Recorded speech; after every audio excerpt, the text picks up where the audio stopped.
Amados irmãos do Ideal Espírita Cristão, nosso cordial bom dia.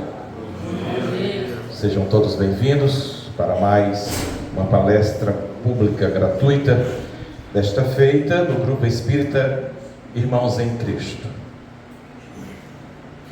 Agradecemos a presença, abraçamos os internautas que nos acompanham a partir desse momento, rogando a Jesus que nos abençoe, que ilumine a nossa mente, o nosso coração e principalmente o nosso caminho, e que essa luz jamais se apague. Então vamos lá. Como todo trabalho na casa espírita se inicia e termina com uma prece, eu vou fazer a prece para a gente iniciar. Então, para quem preferir, pode fechar as janelas da sua alma, que são os nossos olhos físicos. Iniciando dizendo graças a Deus, agradecendo ao Pai da vida pelo dom da vida, agradecendo a Jesus de Nazaré pela oportunidade que nos dá, em mais uma vez, estarmos reunidos em seu nome, em sua seara de amor, de acolhimento, de caridade e de paz.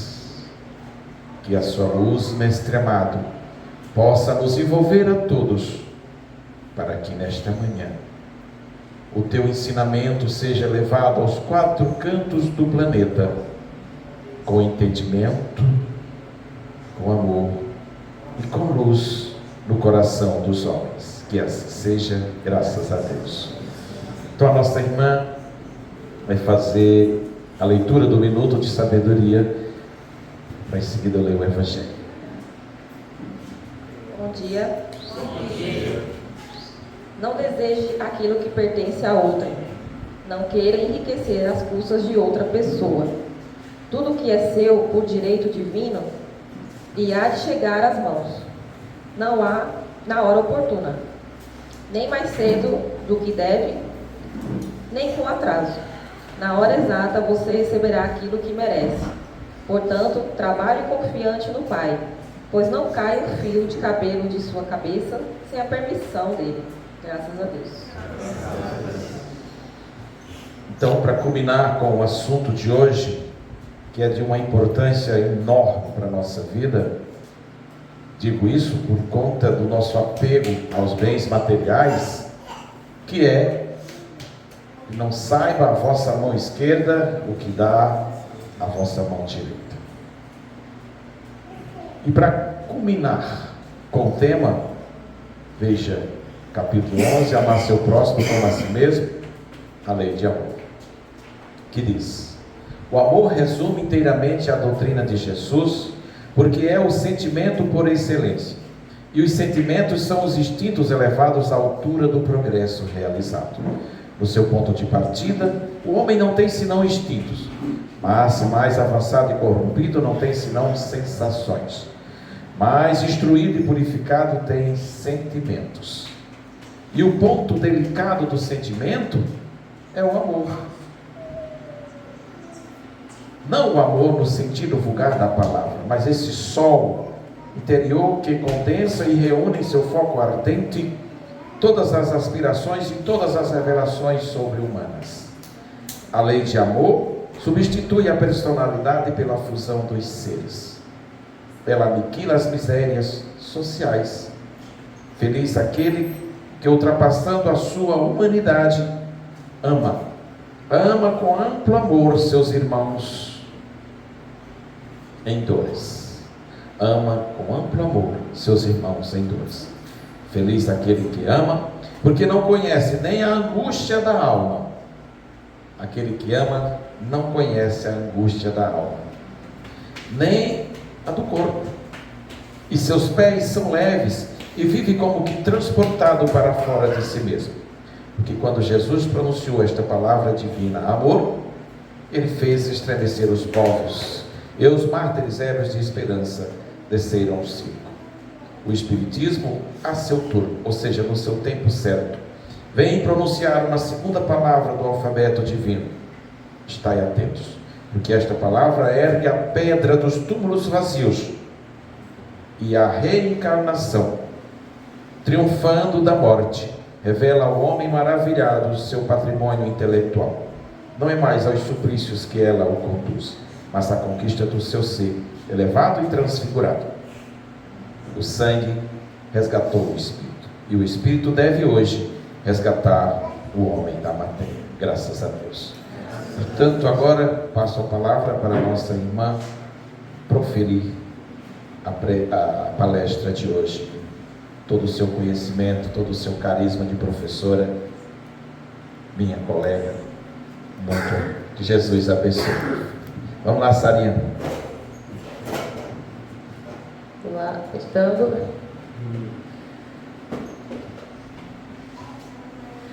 Um bom dia a todos e a todas.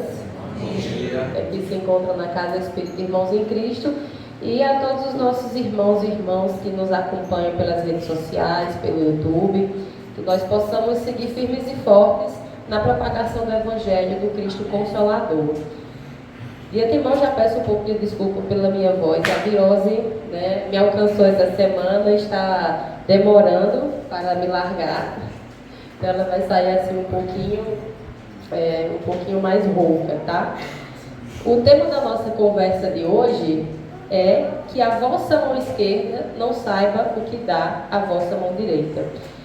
E eu sempre achei muito interessante essa expressão, porque ela traz de forma muito clara e muito direta, não só o significado da caridade em si, que a grosso modo é o doar, mas ela também explicita a principal característica da verdadeira caridade, que é justamente o ajudar sem precisar se vangloriar, sem precisar alardear, falar a ação que está sendo feita. Porque pensando, se a minha mão esquerda não deve saber o que dá a minha mão direita, por que eu acho que eu preciso contar ao meu próximo alguma caridade que eu fiz para alguém?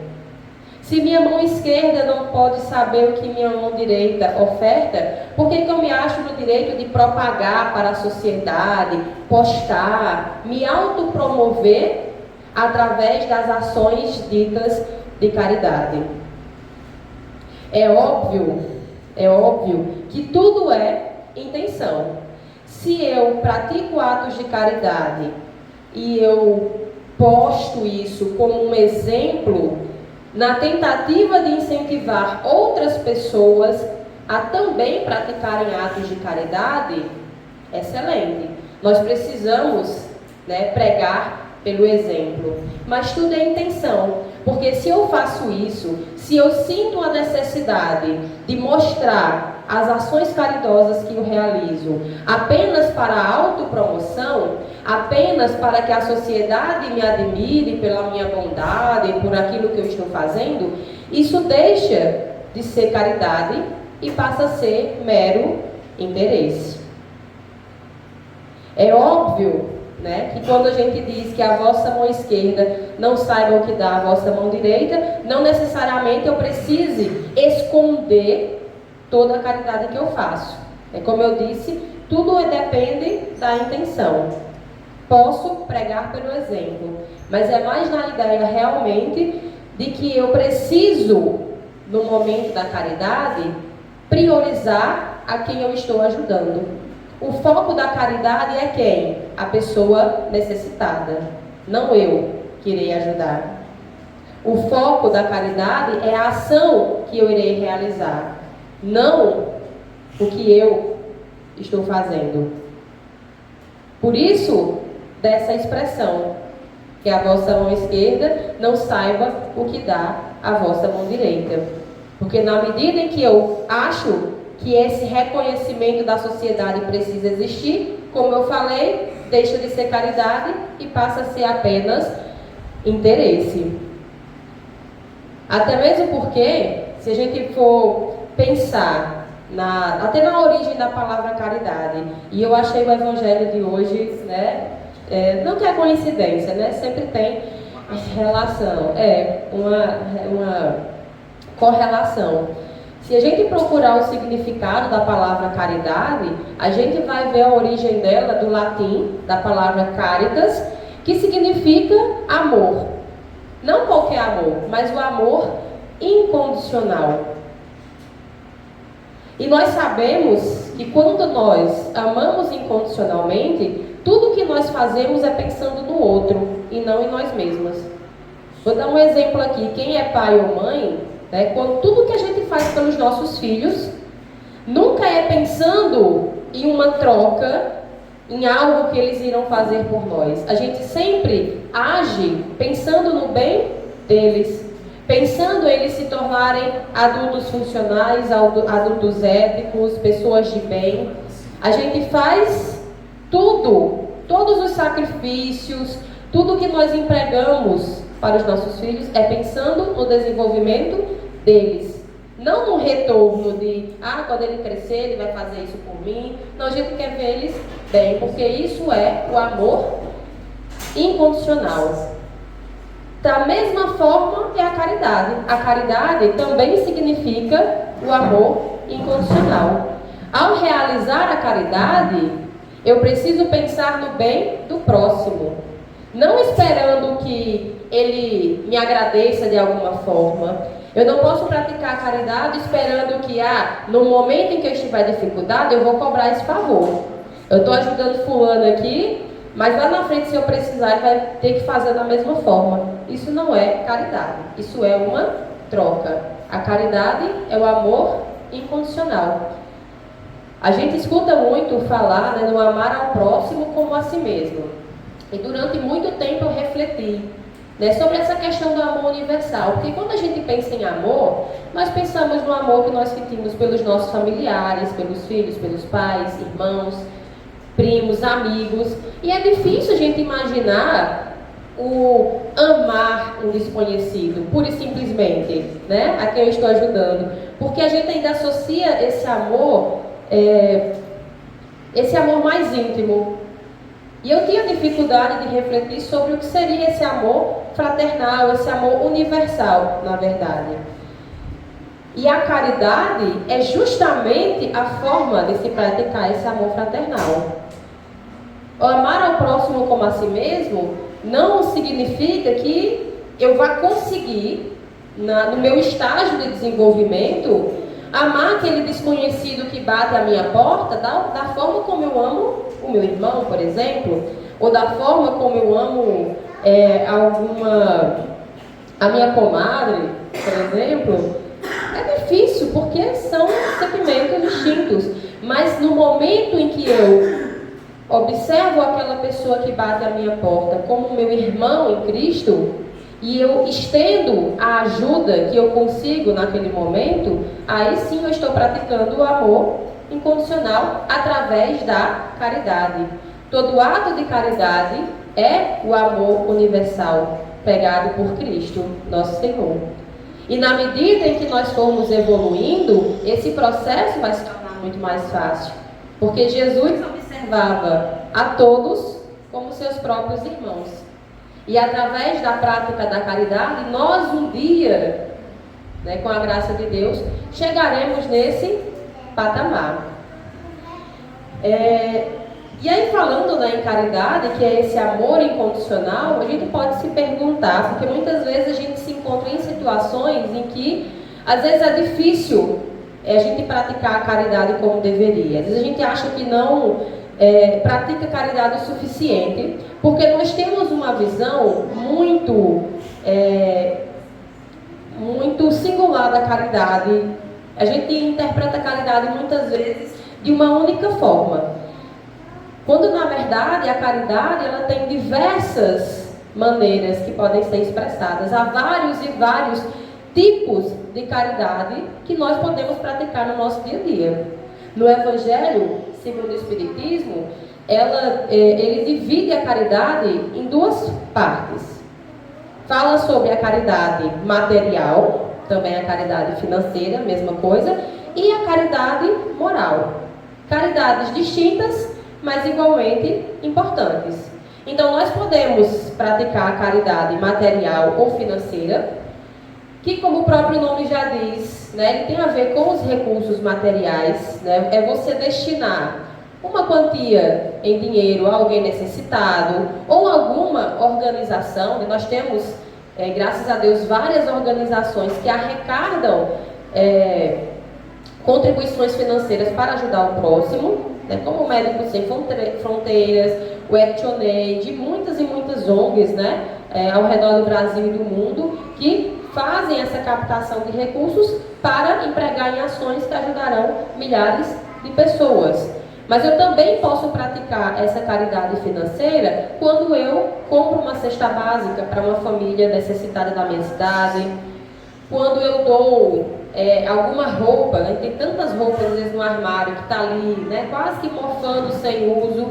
Quando eu faço essa junção desses objetos materiais, roupas, às vezes algum móvel ou eletrodoméstico da nossa casa que a gente não usa mais ou que quer trocar, e faço essa doação, nós estamos praticando a caridade material e financeira. E aí tem um ponto importante, com relação à caridade material, muita gente, é um discurso que acho que muita gente aqui já escutou, que é a ideia de é preciso ensinar a pescar e não apenas dar o peixe. Já ouviram essa expressão? Que é muito válida, obviamente. Porém, isso não tira a necessidade da caridade material. Por quê? Nós vivemos num país, no mundo, colocando assim, porque não é um exemplo, não é uma realidade só aqui do Brasil, né? Mas o nosso mundo, ele é de provas e expiações, e nós temos uma disparidade social muito grande. A desigualdade social ainda é muito evidente na nossa sociedade. E aí há situações em que o ensinar a pescar não é suficiente, a gente também precisa dar o peixe. Porque imagina quantas e quantas famílias não passam por situações de insegurança alimentar. De você, tenho o almoço garantido dos meus filhos, mas eu não sei o que eles irão jantar. Hoje eu consegui um pagamento de uma diária para alimentar minha família, mas amanhã eu não tenho ideia do que eles irão comer. Então há muita situação de insegurança alimentar, de pobreza e miséria. E a caridade material, ela é uma urgência específica para essas situações. Então ela também é importante e necessária. Eu não posso deixar de ajudar quando se faz necessário, apenas no discurso de eu não vou aqui ajudar porque é melhor ensinar a pescar. Ok, mas você também está fazendo isso? Ou você usa isso como desculpa para se eximir da ajuda e nem dá o peixe, nem ensina a pescar? Qual é o tipo de caridade que nós estamos fazendo? Há caridades urgentes, há caridades de vida ou morte, aquelas em que você precisa fornecer o dinheiro e comprar um remédio, por exemplo, para certa situação. Agora é óbvio que a gente precisa ir além, porque a grosso modo, a caridade material era mais fácil e rápida, né, de se praticar, né? É aquela ação instantânea. Eu estou com fome, aqui um dinheiro para um lanche, ou aqui uma cesta básica, ou aqui 1 quilo de alimento que eu tirei da minha feira para distribuir. Estou com frio aqui, umas roupas que não servem mais na minha família. É importante, porém é instantânea. A gente 37% da população brasileira em situação de miséria. Em situação de miséria. 2022. Então veja, né? É claro que a gente às vezes julga bastante, né? Quando a gente é interpelado nos sinais, quando a gente é interpelado nas ruas, né? Pessoas em situação de miséria que vem pedindo, a gente muitas vezes até fica na dúvida: será que é para comida? Né? Será que realmente é para ajudar alguém? Mas aí vem aquele grande questionamento: nos cabe julgar? Mesmo que aquela pessoa empregue, né, esteja envolvida com algum tipo de vício, ela também precisa viver, ela também precisa se alimentar. E na medida que eu ajudo sem o julgamento, é realmente a caridade, orando para que aquela pessoa empregue aquele recurso da maneira adequada, né? Mas eu não posso me eximir de ajudar quando seja necessário. É claro que há outras formas de se praticar a caridade que a gente precisa praticar. Porque, como eu já falei, a caridade material, ela é necessária, é muitas vezes urgente, mas nós precisamos ir além. E aí no Evangelho ele traz a característica da caridade moral. O que seria a caridade moral? É você empregar ajuda no bem-estar espiritual e emocional do seu próximo. Não necessariamente você trazer ajuda materialmente falando, mas sim emocionalmente, psicologicamente, espiritualmente. É o apoio.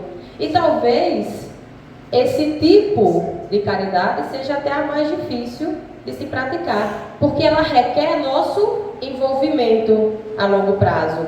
Na caridade material, você entrega o alimento, fiz minha parte.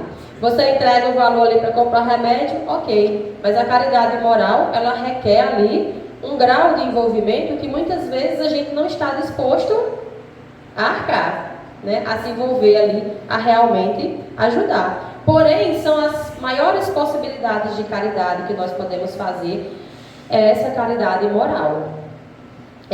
Eu sempre digo que a gente não tem desculpa para não praticar a caridade, porque muitas vezes a caridade material, apesar de ser mais fácil, às vezes a gente não tem condições.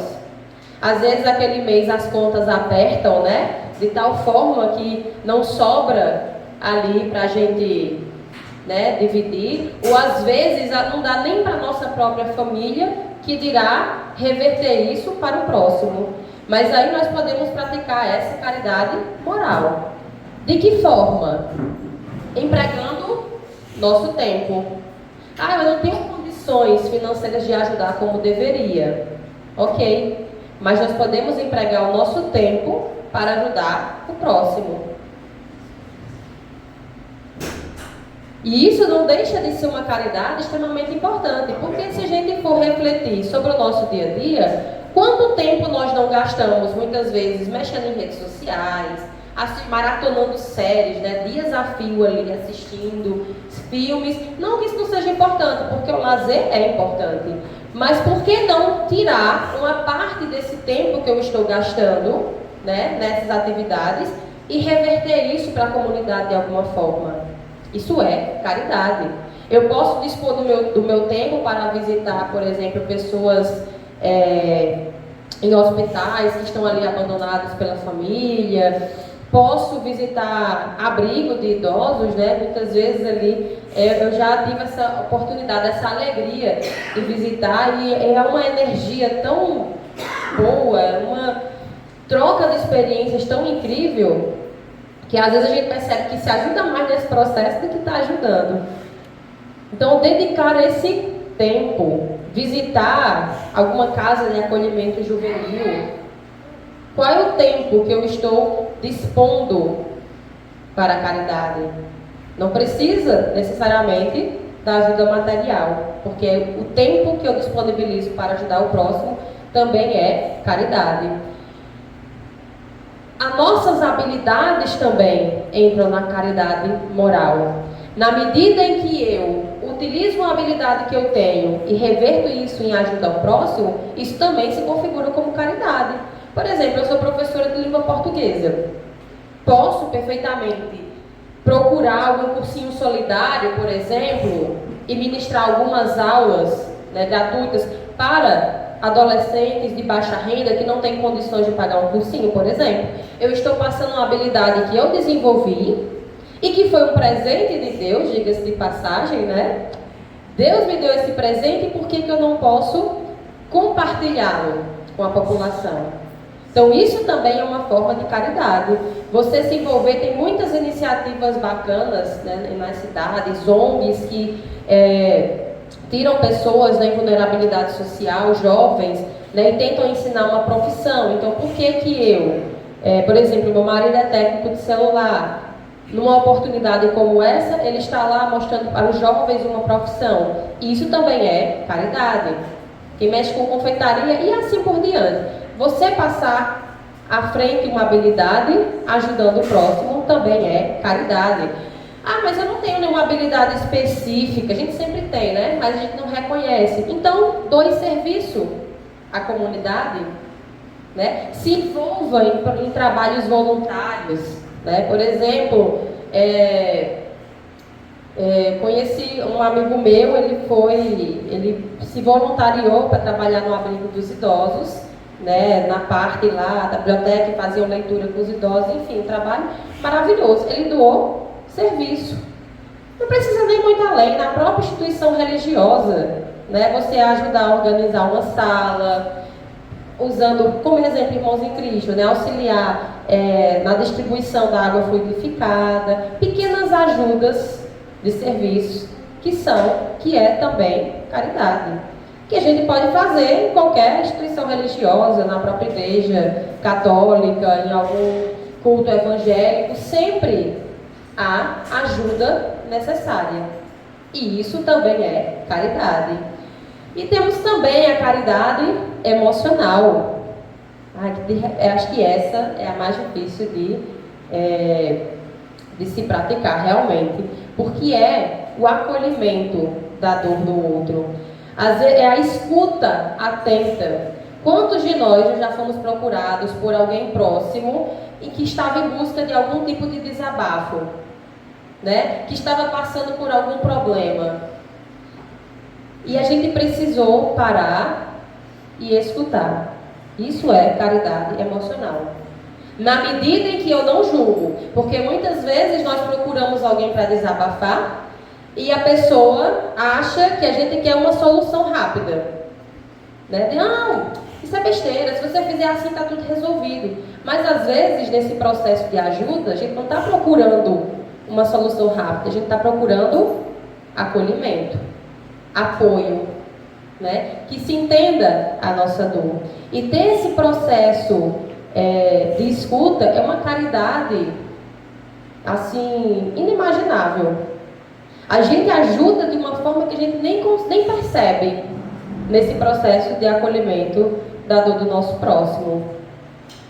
Na medida em que a gente escuta, acolhe e não julga. Porque muitas vezes a gente escuta aqui e quando chega, a gente dá todo o amigo, todo o apoio. Aí quando eu chego na casa de Mariquinha, mulher, tu não sabe, fulana, menina, ela veio me procurar e disse isso. Aí passa todo o noticiário do que foi dito. Aí já deixa de ser caridade, né? Justamente. Então, a caridade material, a caridade moral, na medida que a gente também consegue fazer esse processo de acolhimento do nosso irmão, gente, isso também é praticar a caridade. E essa caridade moral, né, ela é descrita muitas vezes como uma caridade desconhecida. Tem o livro Jesus no Lar, psicografado por Chico Xavier, que eu sempre recomendo a leitura, porque eu acho, assim, são histórias lindíssimas, ensinamentos valiosos. Tem lá um texto chamado A Caridade Desconhecida, que conta a história de um trabalhador do bem que veio para a Terra com a missão da beneficência, de praticar a caridade. Só que ele veio em situação de miséria. Tinha muitos filhos, uma família extensa e muitos poucos recursos, e ele não conseguia praticar a caridade da forma como a sociedade percebia a caridade, porque a caridade é muito associada com ajudar materialmente o próximo.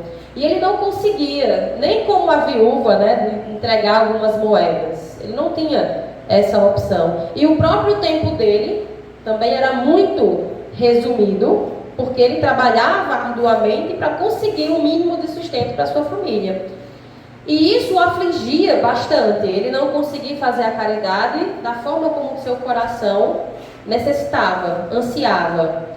Mas aí ele resolveu, já que eu não tenho dinheiro para ajudar a população, ou tempo para, de repente, né, servir de voluntário, alguma coisa do tipo, eu vou fazer o que eu posso. Eu vou combater o mal mesmo em suas pequenas manifestações. E aí ele começou a se policiar no seu dia a dia, afastando pensamentos impuros quando eles apareciam, que é bem comum, né, a gente, aquelas sugestões, né, bem bem desinteressadas, que de repente aparecem na nossa mente e que acabam desviando a gente do curso adequado. Quando alguém vinha falar mal de outra pessoa para ele tentava ao máximo evitar esse tipo de conversa, ou ele trazia ali elogios para a pessoa que estava sendo difamada. Tentava fazer com que a pessoa que estava falando mal percebesse as qualidades. Mudava o foco, percebesse as qualidades da pessoa de quem ela estava falando. Quando alguém dirigia algum tipo de ofensa a ele respirava fundo e evitava revidar. Ele encarava a ira, a cólera e a raiva como uma doença e buscava auxiliar aquela pessoa. Perdoava, que talvez seja um dos atos de caridade de maior significância. E ele passou a vida se policiando dessa maneira, perdoando, ajudando emocionalmente quem ele conseguia auxiliar, até que chegou no momento de seu desencarne. E aí, esperando o resultado, do que iria acontecer, ele estava extremamente preocupado, porque para ele, durante a vida inteira, ele não conseguiu praticar a caridade como deveria. E aí, quando chegou na parte de realmente saber qual o seu destino após o desencarne, ele ficou extremamente surpreso quando ele foi recebido com vivas e festas por ser uma pessoa extremamente caridosa. E ele não entendeu. E indagou, porque ele era uma pessoa tão correta que ele até perguntou se não havia nenhum equívoco, porque ele não tinha conseguido praticar a caridade na sua percepção.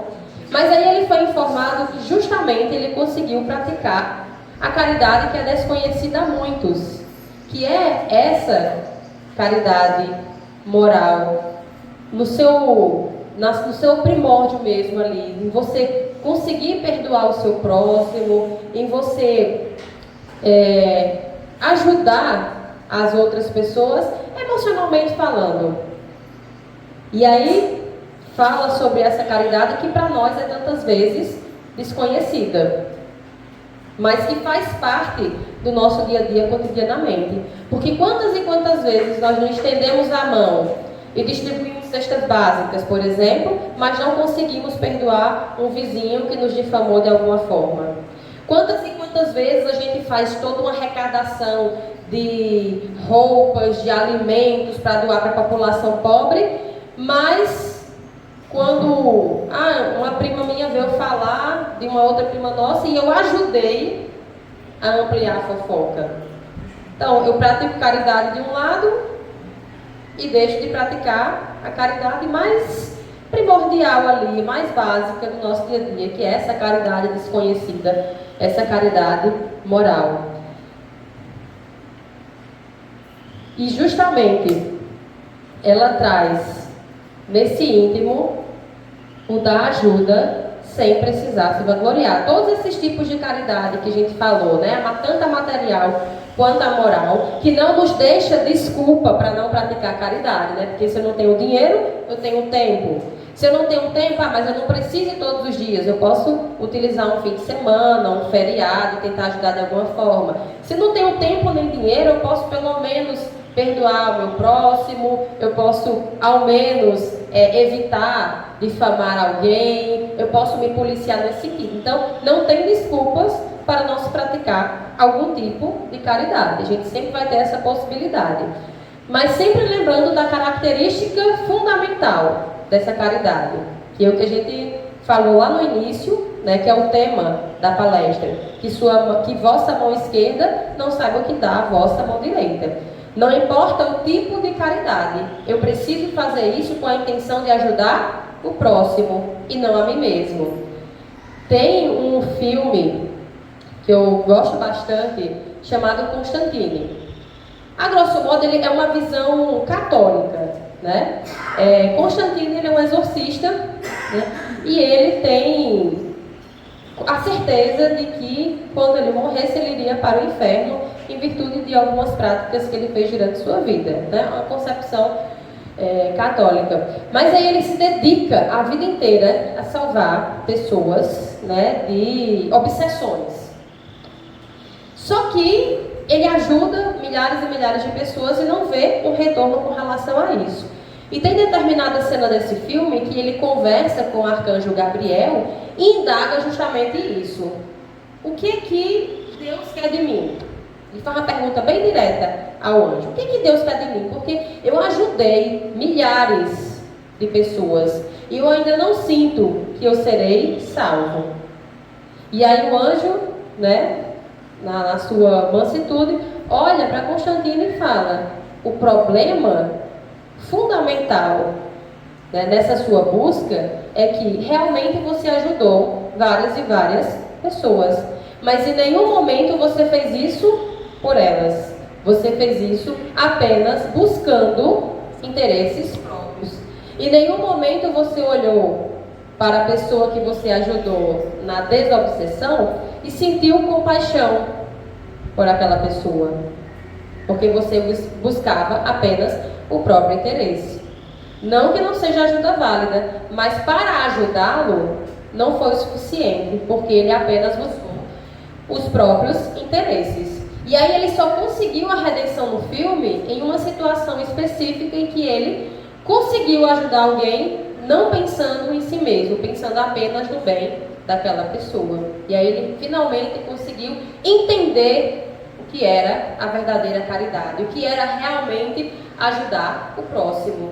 Tem muito a ver, como eu disse no início, né, dessa nossa conversa, com a intenção, que é o que nos mostra a nossa história bem conhecida do óbolo da viúva. Todo mundo lembra dela, já escutou? Né? Que no momento da oferta, né, durante a cerimônia religiosa, nós temos a figura de uma pessoa muito rica, um homem muito rico, que leva várias e várias moedas de ouro, né, uma quantia substanciosa para o ofertório. Porém, ele fez isso de uma maneira extremamente pomposa, para que toda a sociedade presente naquele momento percebesse a sua intenção, para que ela o admirasse pelo seu gesto, né, pela magnitude da sua ação. E naquele momento, que obviamente aquela ajuda era importante, mas ele já colheu os frutos, né, da ajuda, que era a admiração do público. Em contraponto, a história nos apresenta uma pobre viúva que tirou ali do seu próprio sustento, não era nem o que estava sobrando, ela tirou do seu próprio sustento ali 2, 3 moedas e de forma muito tímida, envergonhada, porque, né, você fazer um gesto desse, né, ao lado de uma pessoa que fez todo, né, aquela apresentação, deu tanto dinheiro, então ela achava que aquilo ali não era o suficiente, mas era o que ela conseguia naquele momento. E quando ambos, né, chegaram ao mundo espiritual, perceberam que a intenção por trás do gesto foi muito mais grandioso na viúva, que ajudou realmente de coração, que realmente trouxe ali na ideia de ajudar o próximo, do que aquele homem rico que fez tal ação apenas buscando a glória e a admiração. De repente, se o rico tivesse feito algo para incentivar as pessoas a doarem mais, não seria um problema, né? Mas ele fez apenas buscando a admiração. Então a gente vê que a característica da verdadeira caridade não é só fazer o bem ao próximo, é fazer esse bem pensando realmente no bem do outro, sem esperar nenhuma retribuição de volta. Essa é a característica da verdadeira caridade, incluindo a caridade do entendimento.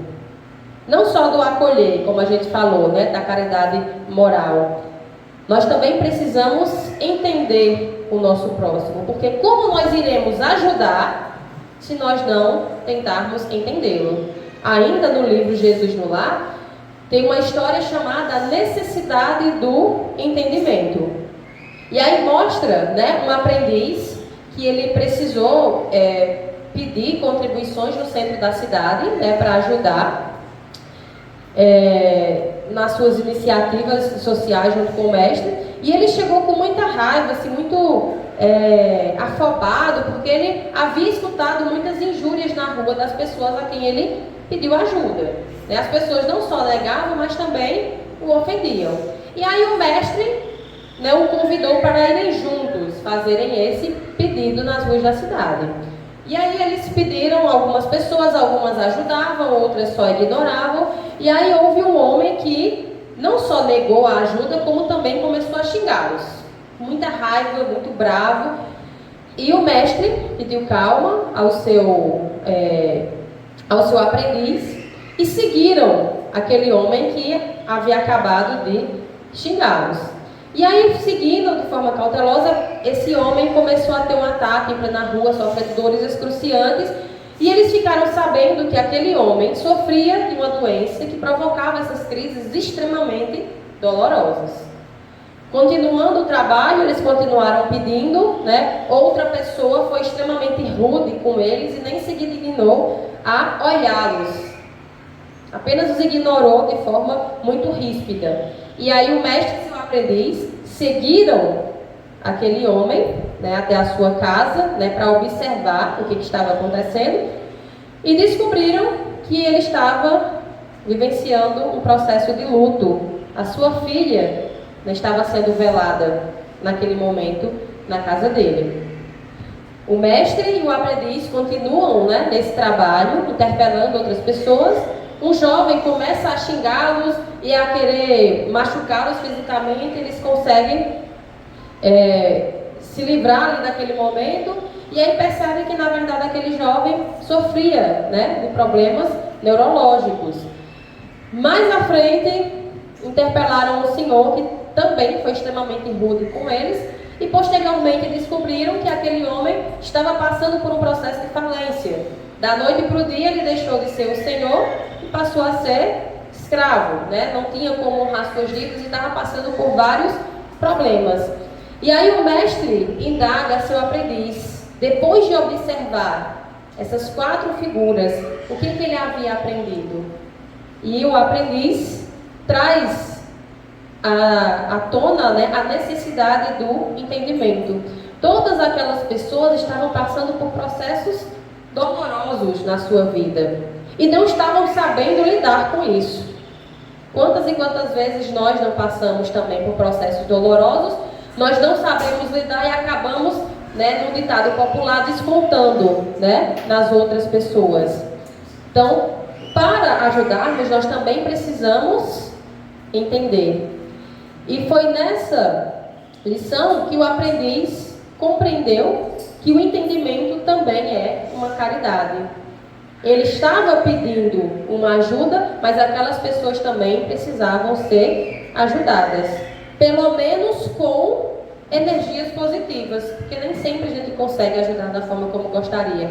Mas naquele momento, o aprendiz, se ele não conseguir ajudar aquelas pessoas, pelo menos emanasse energias positivas, tentasse entender que aquelas situações que aconteceram, né, eram em virtude de problemas que aquelas 4 personagens estavam vivenciando. Então nós também precisamos do entendimento para que para que a gente possa realmente praticar a caridade verdadeira. E acima de tudo, né, que a gente possa observar no nosso dia a dia, nas nossas práticas, né, de ajuda ao próximo, se a nossa intenção realmente é fazer com que nossa mão esquerda não saiba o que está dando a nossa mão direita. E é isso. Obrigada.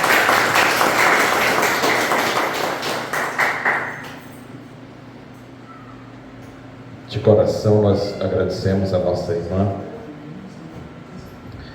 e refazemos o convite para que volte outras vezes, que traga todo esse conhecimento que você já adquiriu ao longo da sua caminhada para dividir conosco.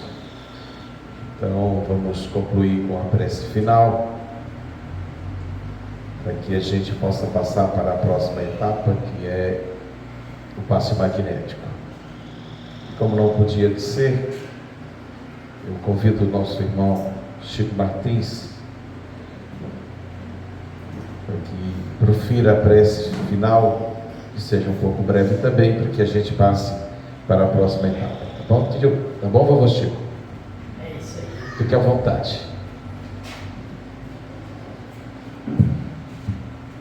Então vamos nos manter nessa vibração de amor e paz, porque todos nós somos envolvidos em dificuldades e muitas vezes é obrigado a nos recorrer ao Divino Mestre Jesus para nos fortalecer com seu grande amor e sua capacidade de tocar os vossos corações através do que passamos. E o Divino Mestre Jesus, através da caridade e do amor, seja o fluido para nos fortalecer a nossa alma e não pensar na desistência, mas sim pensar na vida, e o futuro nos espera pela sua glória, pela sua luz, e nos fortalecendo a cada um da nossa caminhada. Não importa as pedras que se estão no caminho, mas sim a nossa boa vontade de seguir e ajudar o próximo, como nos falou o amor do nosso Pai Criador e a gratidão, e somos gratos, todos nós estamos por aqui. Sejam gratos pelo amanhecer, pela natureza, sejam gratos por estar aqui nesta casa acolhedora, irmãos em Cristo. Sejamos gratos em acolher a cada um sem olhar a quem, dizendo graças a Deus. Bom, obrigado, vovô Chico. Vamos ficar em fila, Tiana, para que possa efetuar o passe magnético. E com isso encerramos nesta manhã de domingo, agradecendo a Jesus. Graças a Deus.